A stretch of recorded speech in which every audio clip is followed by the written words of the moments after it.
espírito altivo Panfiro. Uma casa de amor. Bom dia aos nossos ouvintes. Que Jesus abençoe a nossa manhã de estudos. Vamos dar continuidade ao estudo do livro A Gênese. Então, nesse horário, nós estamos estudando o que chamamos de obras de Kardec.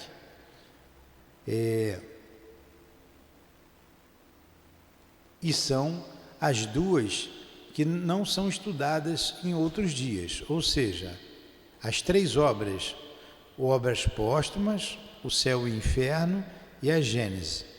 Nós já estudamos obras póstumas, já estudamos o Céu e o Inferno, estamos na Gênese. Quando terminarmos a Gênese, nós vamos para o livro Céu e o Inferno. Quando terminarmos o Céu e o Inferno, reiniciaremos com obras póstumas. E esses três livros a gente vai circulando aqui, já que de manhã a gente já fez o livro dos Espíritos, quinta-feira a gente faz o Evangelho e quinta, além do Evangelho, a gente faz a Revista Espírita. Então faltavam ainda essas três obras que estamos fazendo hoje, sendo alternadamente o estudo dessas três obras. Então vamos lá.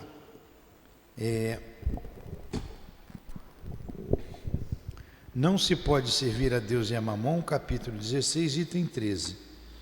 Sendo o homem o depositário, o gerente dos bens que Deus colocou em suas mãos, deverá fazer uma severa prestação de contas do emprego que lhes deu em razão do seu livre arbítrio. O mau emprego consiste em fazer com que eles sirvam apenas à satisfação pessoal. Ao contrário, o emprego é bom toda vez que dele resulta um bem qualquer para outros. O mérito é proporcional ao sacrifício que para isso se impõe. A beneficência nada mais é que o modo de que empregar a riqueza. Ela suaviza a miséria presente, mitiga a fome, protege contra o frio e dá abrigo a quem não o tem. Mas um dever também imperioso, também meritório, consiste em prevenir a miséria. É aí principalmente que está a missão das grandes fortunas, pelos trabalhos de todos os gêneros que elas podem proporcionar. E tivessem elas de tirar desses trabalhos um proveito natural, mesmo assim o bem não deixaria de existir, porque o trabalho desenvolve a inteligência e exalta a dignidade do homem, sempre altivo ao poder dizer que ganha o pão que come, enquanto que a esmola humilha e degrada. A riqueza concentrada em uma só mão deve ser como uma fonte de água viva, que espalha a fecundidade e o bem-estar ao seu redor.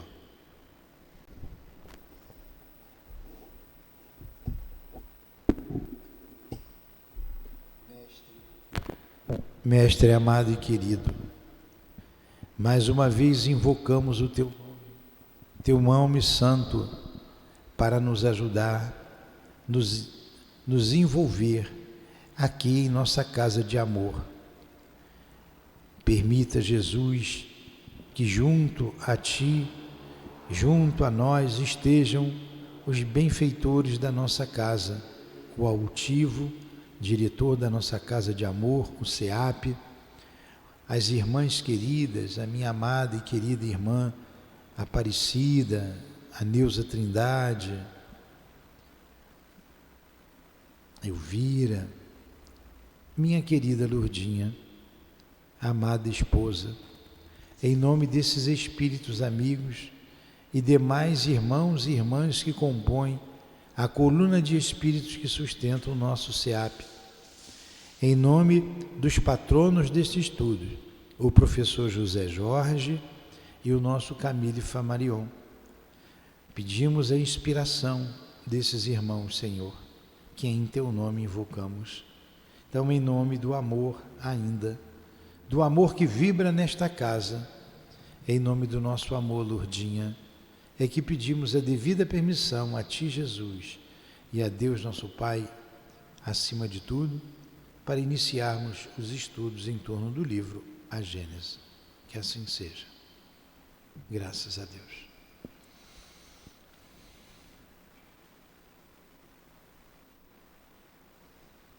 Muito bem.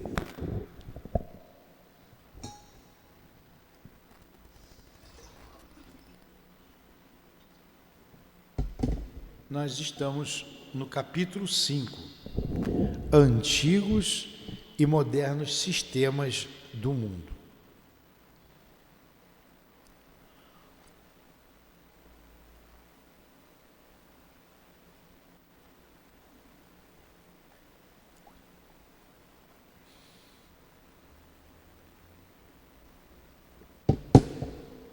Antigos e modernos sistemas do mundo. Aí, nesse capítulo, que é o capítulo 5, tem os itens. E nós já estamos no item número 10. Item 10. Sob o céu límpido da Caldeia, da Índia e do Egito, berço das mais antigas civilizações, pôde-se observar o movimento dos astros com tanta precisão quanto permitia a ausência de instrumentos especiais.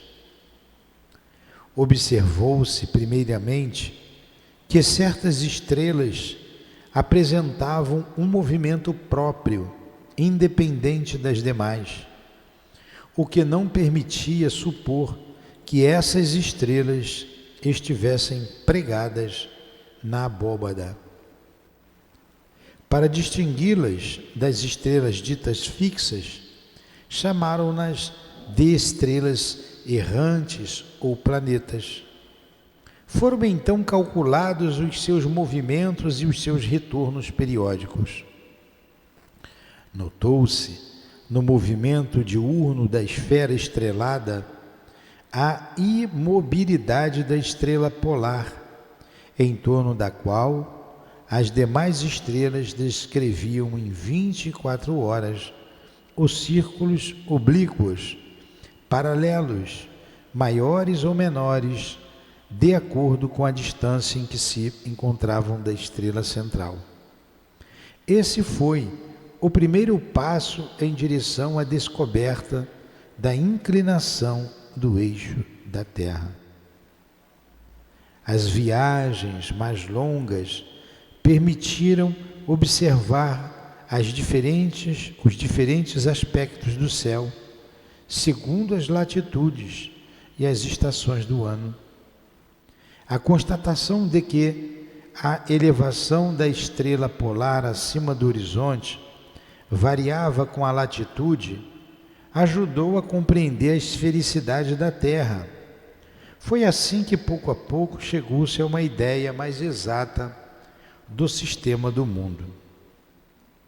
Homens inteligentes esses, né?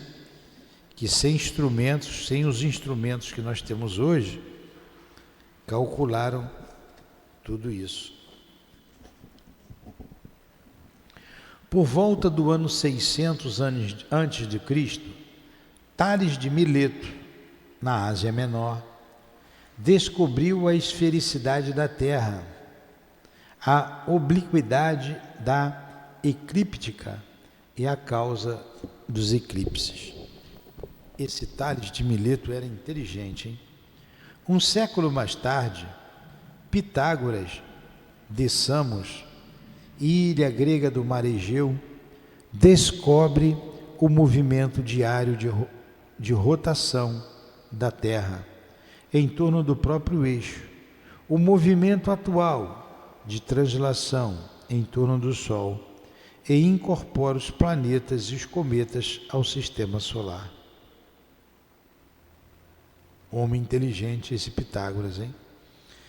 Em 160 a.C., Hiparco de Alexandria, no Egito, inventa o astrolábio, calcula e prediz eclipses, observa as manchas do Sol, determina o ano trópico e a duração das revoluções da Lua.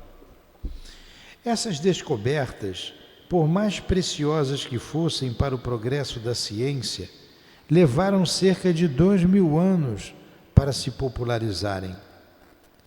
À época, dispondo apenas de raros manuscritos para se programarem, as novas ideias permaneciam como patrimônio de alguns filósofos que as ensinavam a discípulos privilegiados. As massas que ninguém pensava em esclarecer não tiravam proveito algum dessas ideias, continuando a limitar-se das velhas crenças.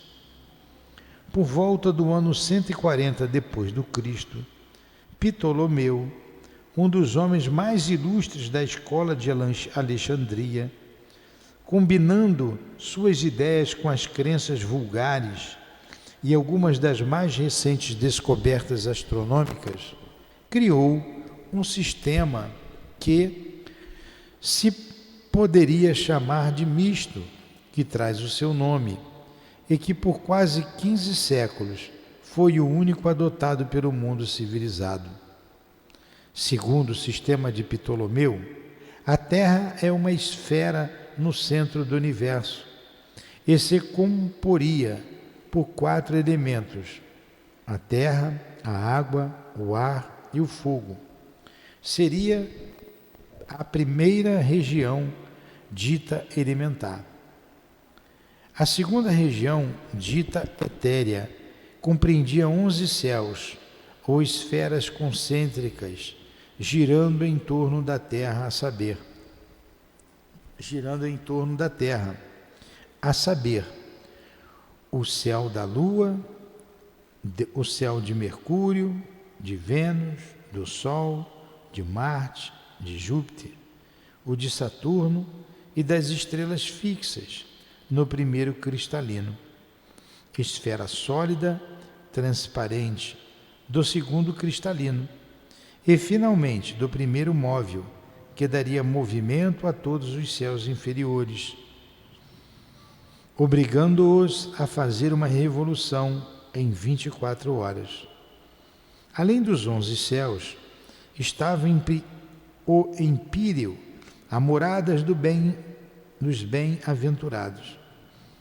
Denominação tirada do grego pir, ou pur, que significa fogo, porque se acreditava que essa região resplandecia de luz como fogo. Durante muito tempo prevaleceu a crença em vários céus superpostos, que, entretanto, variavam em número. O 7º céu era, geralmente, visto como o mais elevado. Daí veio a expressão ser arrebatado ao 7º céu. Paulo, por exemplo, disse que fora elevado ao 3º céu. Segundo Ptolomeu, além do movimento comum dos astros, tinham movimentos próprios, maiores ou menores, segundo a distância em que se achavam do centro. As estrelas fixas fariam uma revolução em um período de 25.816 anos. A avaliação esta que denota conhecimento da precessão dos equinócios, que efetivamente se realiza em 25.868 anos. No princípio do século XVI, Nicolau Copérnico, um célebre astrônomo nascido em Thon, na Prússia, em 1472 e falecido em 1543, considerou as ideias de Pitágoras. Tornou público um sistema que, confirmado, a cada dia por novas observações, foi acolhido favoravelmente e não tardou a suplantar o de Ptolomeu. Segundo o sistema de Nicolau Copérnico, o Sol está no centro e os astros descrevem órbitas circulares ao seu redor, sendo a Lua um satélite da Terra.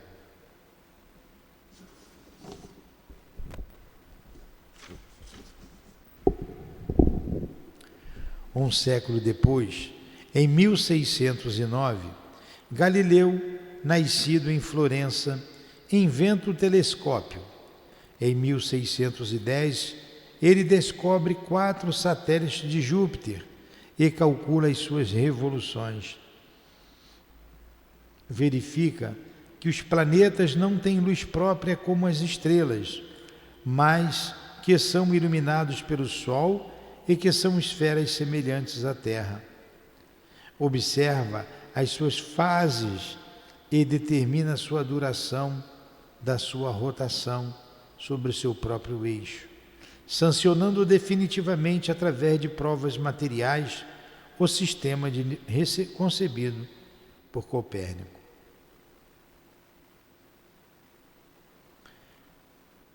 Desmorona-se então o sistema dos céus superpostos. Os planetas foram reconhecidos como mundos semelhantes à Terra e sem dúvida igualmente habitados. O Sol como uma estrela, centro de um turbilhão de planetas que a ele estão sujeitos, e as estrelas como inumeráveis sóis, prováveis centros de sistemas planetários. As estrelas não são mais confinadas em uma zona da esfera celeste, mas irregularmente disseminadas pelo espaço sem fim, a distâncias incomensuráveis umas das outras, mesmo as que parecem se tocar. As aparentemente menores são as que estão mais afastadas de nós, as maiores as que estão mais próximas, ainda que a anos-luz da Terra. Os grupos de estrelas, os quais se deu o nome de constelações, são apenas conjuntos aparentes, formados por uma ilusão de ótica em função da distância em que se encontram da Terra. As suas formas não passam assim de efeitos de perspectiva, como acontece com um grupo de luzes espalhadas em uma grande arca, ou com as árvores de uma floresta para um observador colocado em um ponto fixo distante. Na verdade, esses agrupamentos não existem. Se pudéssemos nos deslocar na direção de uma dessas constelações, à medida que fôssemos nos aproximando, a sua forma iria desaparecendo e novos agrupamentos iriam se formando aos nossos olhos. Desde que esses agrupamentos de estrelas só existem em aparência, a significação que uma crença vulgar supersticiosa lhes atribui é ilusória e sua influência só pode existir na imaginação. Para que as constelações pudessem ser distinguidas, receberam nomes como Leão, Touro, Gêmeos, Virgem, Balança, Capricórnio, Câncer, Órion, Hércules, Grande Úrsula ou Carro de Davi, Pequena Ursa, Lira e etc. E foram representadas por figuras que lembram esses nomes, na sua maioria fantasiosas, não tendo em todos os casos nenhuma relação com a figura aparente do grupamento de estrelas assim denominadas. Portanto, seria inútil procurar essas formas no céu.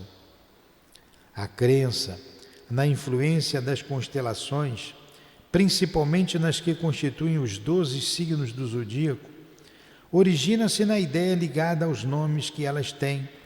Se a constelação que se chama Leão fosse dado o nome de asno ou de ovelha, certamente lhe teriam atribuído uma outra influência.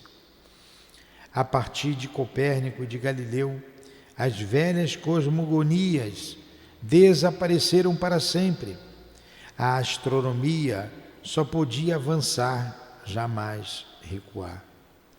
A história não conta as lutas que esses homens geniais tiveram de sustentar contra os preconceitos, principalmente contra o sectarismo interessado em manter erros sobre os quais se estabeleceram as crenças que pareciam apoiadas sobre uma base inabalável.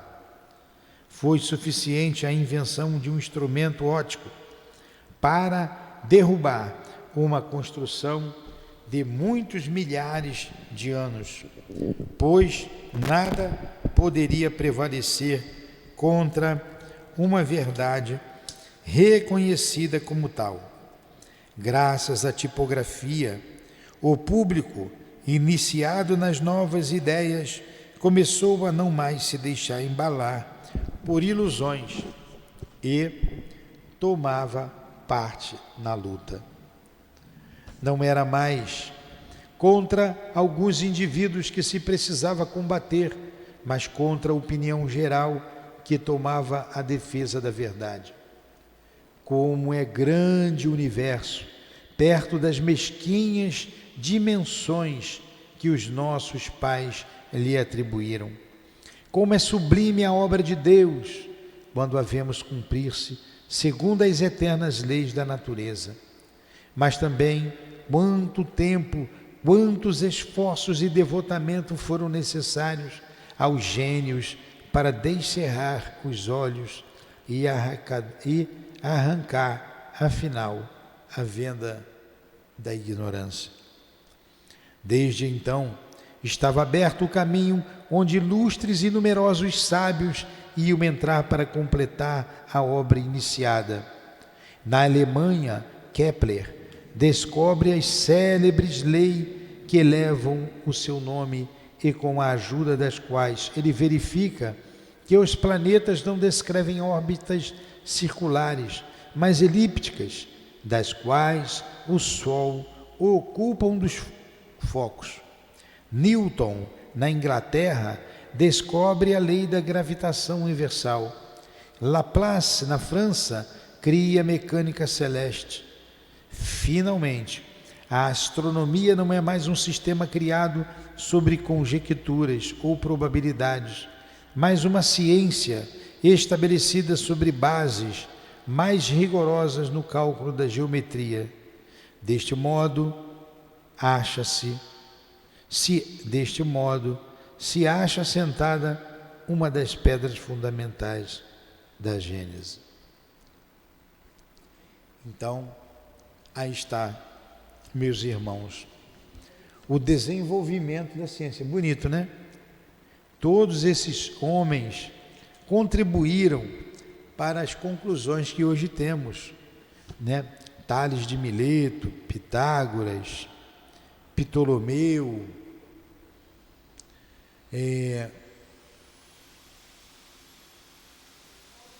Nicolau Copérnico, Galileu Galilei, mais recentemente Newton, Laplace. E hoje nós temos uma ciência, Nicolau Copérnico, hoje nós temos uma ciência que é a astronomia, que foi montada e estruturada em bases científicas sobre observações. Temos aparelhos como telescópios modernos, como o Hubble, o Mr. James. Eu não sei dizer se são, não sei descrever esses telescópios. Sabemos da sua grande potência e das descobertas que vem trazendo avanço à astronomia. É o que a gente pode dizer. Muito interessante, né, Priscila?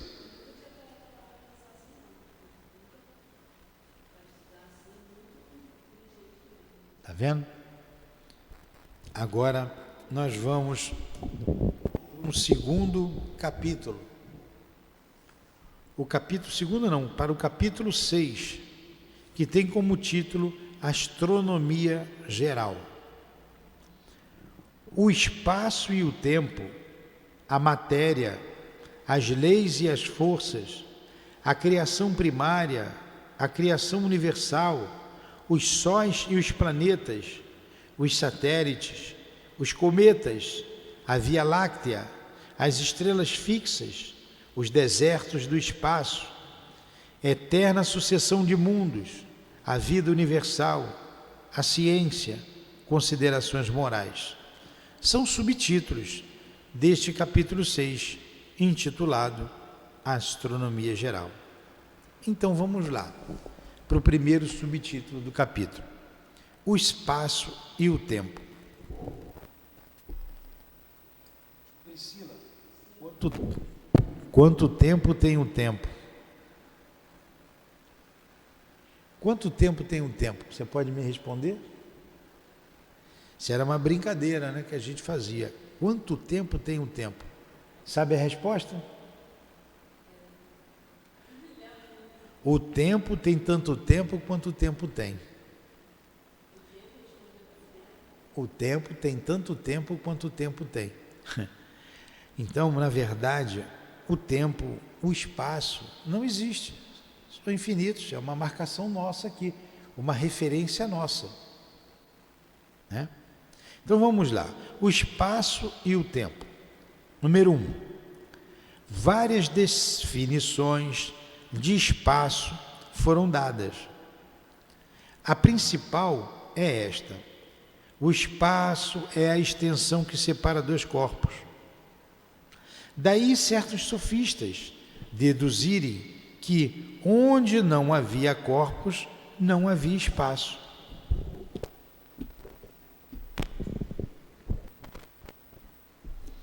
Foi nisso que se basearam alguns doutores em teologia para estabelecer que o espaço era necessariamente finito, alegando que corpos limitados em um certo número não poderiam formar uma série infinita, e que, onde os corpos acabassem, o espaço também acabaria.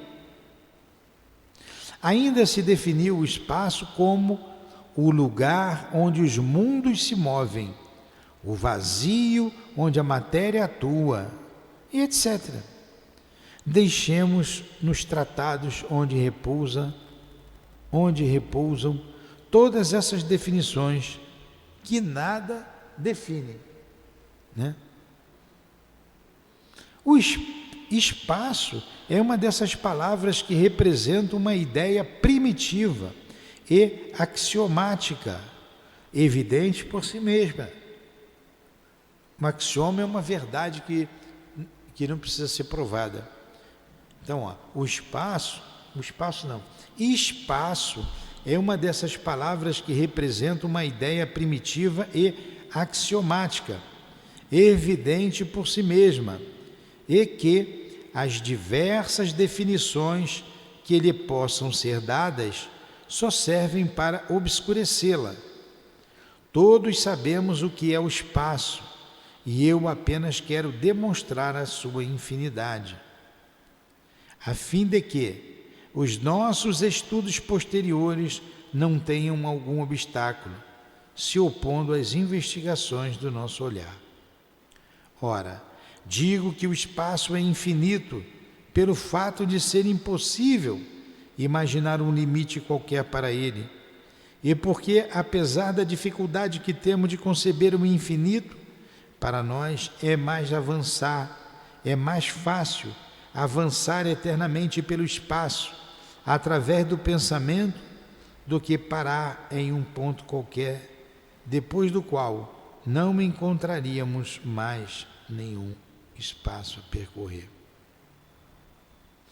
Para imaginarmos o infinito do espaço, tanto quanto as nossas limitadas possibilidades o permitam, suponhamos que, partindo da Terra perdida no meio do infinito, em direção a um ponto qualquer do universo, e isso com a velocidade prodigiosa da luz, que percorre milhares de quilômetros a cada segundo, e que após ter percorrido milhões de quilômetros mal tenhamos deixado este globo.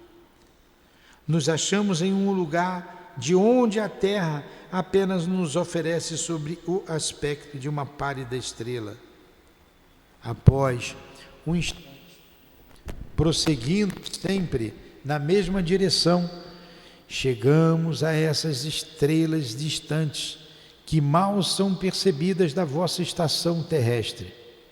De lá, não só a terra desaparece completamente das nossas vistas nas profundezas do céu, como também o vosso próprio sol, com todo o seu esplendor, é eclipsado pelas distâncias que nos separa dele.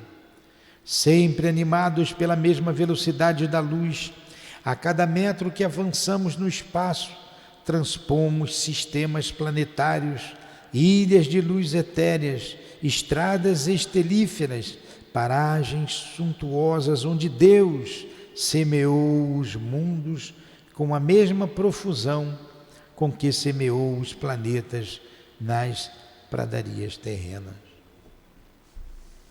Ora, há apenas alguns minutos que avançamos e centenas de milhões de quilômetros já nos separam da Terra.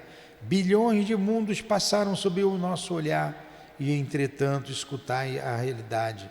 Não avançamos um passo sequer no universo. Então, com a velocidade do pensamento, a gente vai ultrapassando milhões e milhões de quilômetros e não demos um passo ainda na direção do universo. Se continuarmos durante anos, séculos, milhares de séculos, milhões de períodos, 100 vezes seculares, e sempre com a mesma velocidade, a velocidade da luz, também não teremos avançado nenhum passo sequer. Qualquer que seja a direção para onde nos dirijamos e qualquer que seja o ponto para onde nos encaminhemos, a partir desse grãozinho invisível que nós deixamos e que se chama Terra. Eis aí o que é o espaço. Então o espaço não existe. Existe para a gente aqui. Ele é infinito. Ele não tem princípio, ele não tem fim. Se partirmos da Terra como princípio, a gente não encontra o fim. Tempo, assim como espaço, é um termo que se define por si mesmo. Dele podemos fazer uma ideia mais exata, estabelecendo sua relação com o todo infinito. Isso é para mostrar que nós não somos nada diante do universo. Por que tanto orgulho? Por que tanta altivez? Por que tanta vaidade? Quando olhamos para esse céu infinito criado por Deus, o quão somos pequenos. Somos menores ainda que um planeta, que um grão de areia no planeta. O tempo é a sucessão das coisas. Está relacionado à eternidade. Do mesmo modo que essas coisas estão relacionadas ao infinito. Vamos supor que estamos na origem do nosso mundo, na época primitiva em que a Terra ainda não se movia sob a divina impulsão, em uma palavra, no começo da Gênese.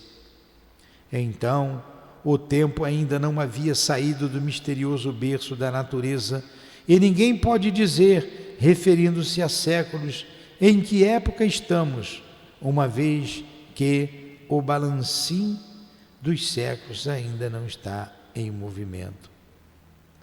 Mas silêncio. A primeira hora de uma terra isolada soa na sineta eterna. O planeta se move no espaço e desde então há tarde e manhã. Para lá da terra, a eternidade continua impassível e imóvel, ainda que o tempo avance em relação a muitos outros mundos. Sobre a terra, o tempo substitui a eternidade e durante uma determinada série de gerações serão contados os anos e os séculos. Porque quando a Terra foi criada, e alguns cientistas calculam em torno de 4,5 bilhões de anos atrás. E antes da Terra ser criada? Antes da Terra ser criada, quanto tempo existia? Qual é o tempo?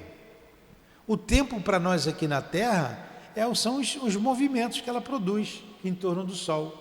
Mas em Marte o tempo é diferente, em Vênus e Mercúrio, cada um tem uma elíptica diferente, uma velocidade de rotação de translação diferente, então o tempo é diferente nesses lugares. Então, na verdade, o tempo também não existe, como o espaço também não, para nós não, é incalculável. Quando começam os números e quando terminam os números? Se eu partir do marco zero, do número zero, que não é ali, porque tem um -1, -2 e vai ao infinito, mas que partamos do número zero, quando chegaremos ao fim? O mesmo se dá com o tempo e o espaço. Eu sei que é muito grande, a nossa cabeça é muito pequena para entender tudo isso, mas é a realidade.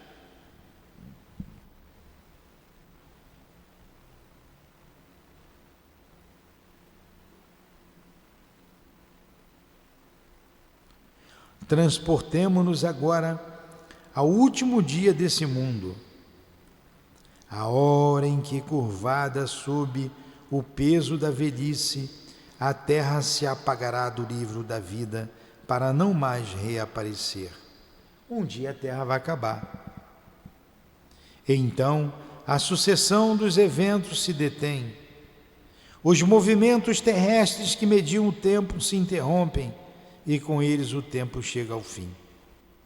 Esta simples exposição dos fatos naturais que dão nascimento ao tempo, que o alimentam e deixam que ele se extinga, basta para montar que, visto do ponto em que devemos nos situar para os nossos estudos, o tempo é como uma gota d'água que cai da nuvem no mar e cuja queda é medida.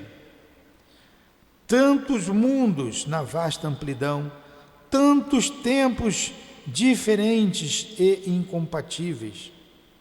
Ao redor dos mundos, somente a eternidade substitui essas efêmeras sucessões e enche tranquilamente com a sua luz imóvel a imensidade dos céus. Imensidade sem limites e eternidade sem limites. Essas são as duas grandes propriedades do universo.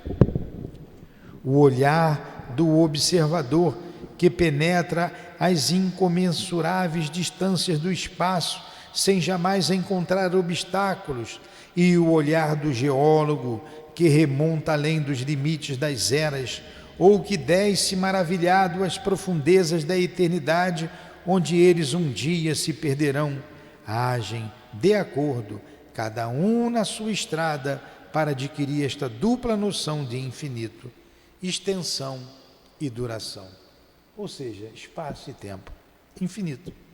Ora, de acordo com este raciocínio, será fácil entender que, sendo o tempo a relação das coisas transitórias e dependendo unicamente das coisas que se medem, se considerando o século terrestre como unidade, nós empilhássemos milhares e milhares deles para formar um número colossal. Esse número nunca representará mais do que um ponto na eternidade, do mesmo modo que milhares de quilômetros somados a milhares de quilômetros não são mais do que um ponto na extensão. Assim, por exemplo, como os séculos estão fora da vida etérea da alma, poderíamos escrever um número tão longo quanto o equador terrestre e supormos que envelhecemos nesse número de séculos, sem que na realidade nossa alma conte um dia sequer a mais. E somando a esse número indefinível de séculos uma série de números iguais, tão longa como daqui ao Sol, ou ainda maior se imaginássemos viver durante a sucessão prodigiosa de períodos seculares, representada pela soma desses números, quando chegássemos ao fim, o inconcebível amontoado de séculos que se passaria sobre a nossa cabeça seria como se não tivesse existido diante de nós, sempre estaria toda a eternidade. O tempo é apenas uma medida relativa da sucessão das coisas transitórias. A eternidade não é suscetível de medida alguma do ponto de vista da duração, mas para ela não há começo nem fim, tudo é presente. Se séculos de séculos são menos do que um segundo em relação à eternidade, o que é a duração da vida humana? Olha só, a gente fica doido com isso. Então, na verdade, o tempo para a gente não existe. Por isso que os espíritos não podem nos dizer o tempo exato. Quando eles marcam uma data exata, prevendo o futuro, eles poderão se enganar, e estão querendo nos enganar. Porque o tempo no mundo espiritual é diferente do tempo daqui. Voltamos a dizer, o que marca o tempo para a gente são os movimentos da Terra. E quando a Terra acabar, o tempo não vai continuar? E antes da Terra existir, o tempo também não já existia? E o espaço? Se a gente partir do ponto zero, que é a Terra, como número, quando que a gente vai chegar ao fim? Então, diante dessa grandiosidade de tempo, de espaço, o que é a vida do homem aqui na Terra? Menos do que um centésimo de segundo. O que são 100 anos de vida? Nada. Diante do tempo infinito, nada.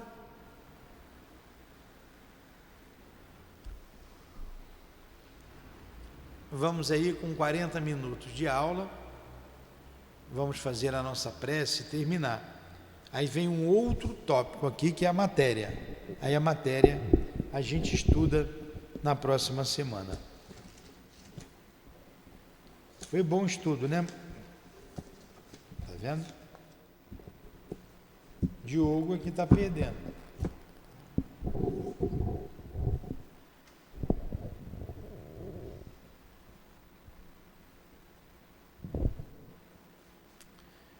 Mestre Jesus, muito obrigado pelos estudos desta manhã em nossa casa de amor. Muito obrigado ao Altivo, aos patronos deste estudo, professor José Jorge, o Camille Flammarion.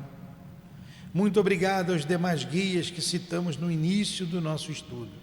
Que Deus abençoe vocês e que Deus nos ajude a desenvolver esse conhecimento dentro da nossa alma, a compreender esses estudos para melhor vivermos aqui na Terra e cada vez mais nos sentirmos simples e humildes, sentimentos nobres, pelo qual o Criador muito se alegra quando assim nos comportamos. Que Deus nos abençoe, que Deus nos ajude e abençoe esta casa de amor. Em nome desses irmãos queridos, em nome do amor, em nome do nosso amor, Lourdinha, do amor de Jesus Cristo e do amor de Deus, nosso Pai, acima de tudo, é que damos por encerrados os estudos da manhã de hoje, em torno da obra A Gênese. Que assim seja. Graças a Deus.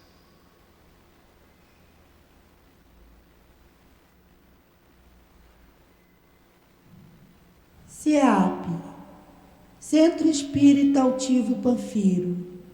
Uma casa de amor.